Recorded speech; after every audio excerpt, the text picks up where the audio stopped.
Geez, when Christine said that I was really drugged up, she wasn't kidding. I literally had enough morphine to kill a horse. They told me it was a 15-hour surgery, but the only recollection I have is of me walking around in my high school parking lot. I didn't even realize until this morning that I traded my RX-7 for a shitty Volvo. Everyone was all grown up, and I'm very dizzy right now. First off, peeing like a girl sucks. It's so messy and it goes everywhere. I often bug out when I look down there when I'm trying to pee and it's actually missing. In the mirror, it looks just like any other pussy I have ever seen. Sorry if I sound messed up. I'm trying to focus on the computer keys, but they keep moving around.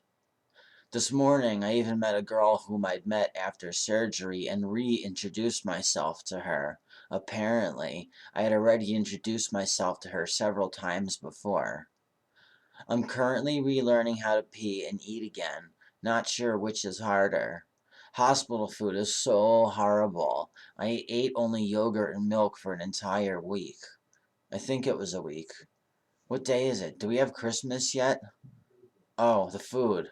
Apparently, no one told them that French onion soup is supposed to be brown, have cheese and bread and onion.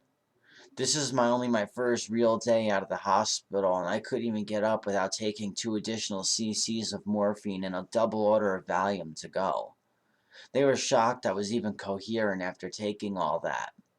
Then, I just got up, collected my bag, and walked out of the room. Granted, I almost collapsed right afterwards, but it was still pretty funny.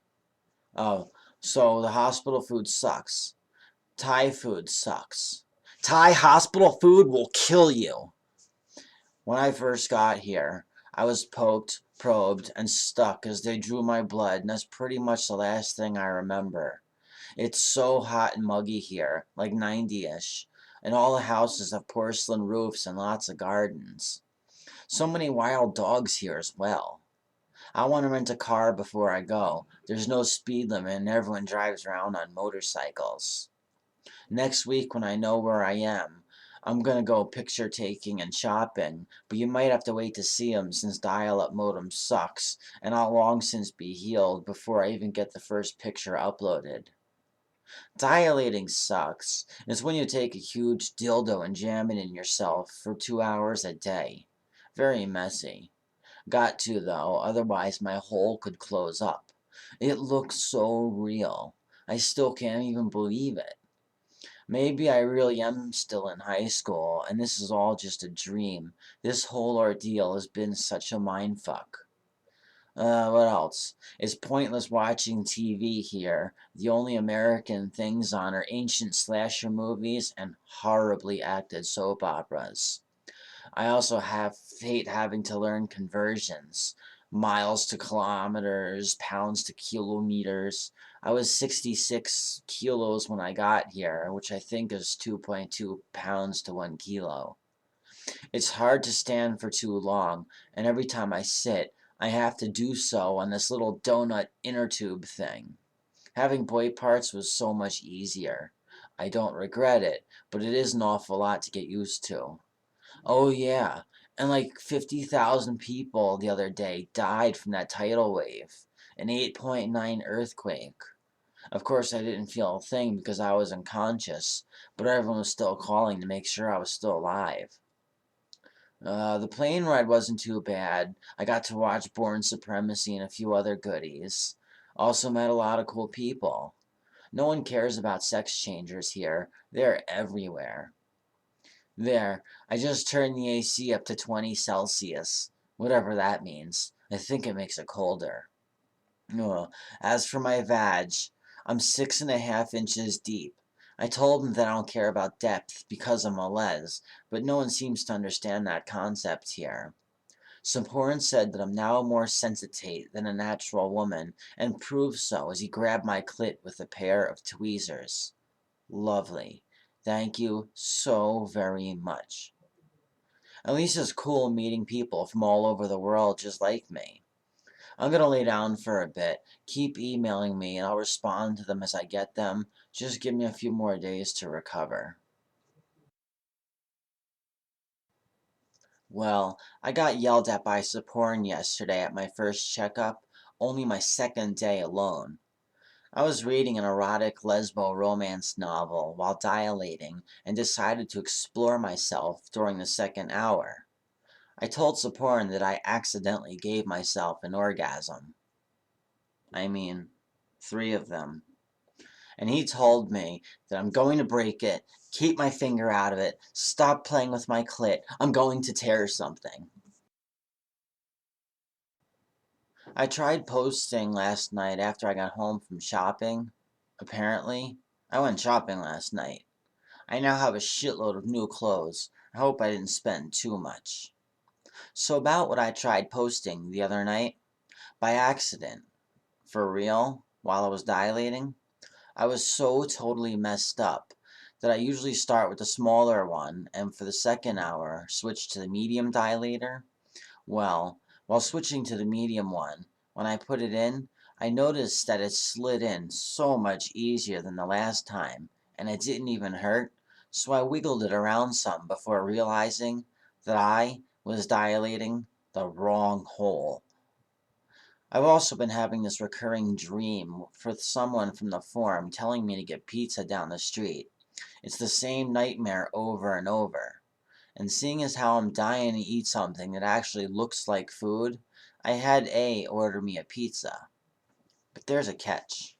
I also ordered breadsticks, and when I asked for a side of tomato dipping sauce, they said they don't have tomato sauce, only ketchup. I was like, well, what do they put on the pizza? That sauce, just give me a cup of it. Then she said, they use same sauce on pizza. Ketchup on pizza? You've got to be fucking kidding me. Isn't anything there normal? Then I started tearing up as I complained about the constant loss of my weight. It's coming out of my boobs and ass, for Christ's sake.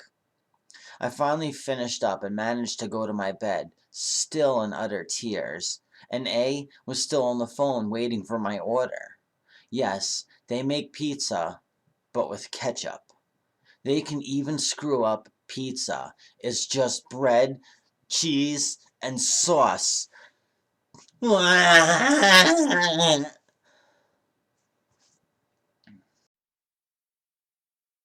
Inevitably, I do believe that the after SRS depression is certain.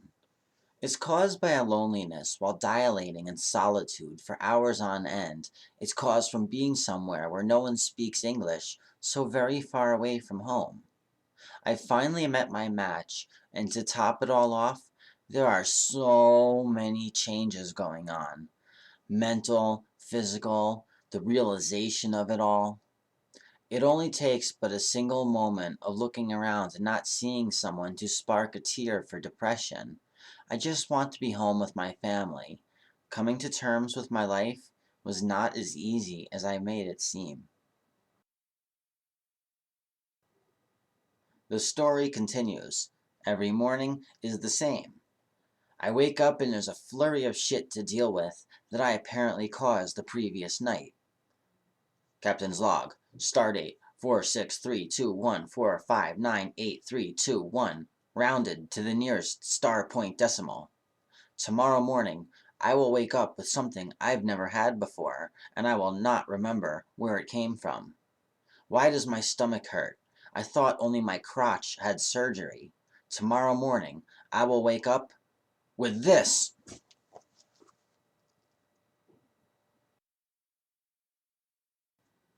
If there was one thing I promised myself that I would never do, it was ride on a motorcycle, side saddle style, while in Thailand traffic. Can I listen to anything?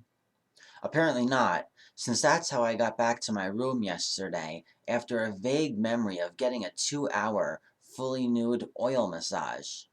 There's a growing pile of jewelry next to me, and all I could wonder is if I got anything good. Gotta go dilate while I'm still numb. Hope I could find the right hole this time. I met someone. Her name is Carola, visiting from Holland, another Saporn graduate. And after sampling her goods, I can't wait to get healed. We met during my usual spa massage. She walked in, and the second we made eye contact, I just knew she was crazy. So after about 5 minutes of talking, we kissed, and a few hours later, she moved into my hotel room. Yesterday, we visited Pattaya, as Chonburi kinda sucks. There's no smell there, and tons of American and Euro tourists. And the restaurants. There's actual fish tanks filled with sharks, like to eat, like in Red Lobster. Same with just about everything else in the menu here. And the lobsters themselves are freaking huge. I just watched some guy buy one and then stab it to death all by himself right there at the table. There's so much stuff on ice, you just pick it out and tell him how to cook it. Wednesday after my checkup, I'm moving with Carola to Pattaya for the remainder of my time here. The smell in Chonburi is just too unbearable. Luckily, the clinic books and brings you to whatever location you choose, all for free. I'm telling you, there is no better place.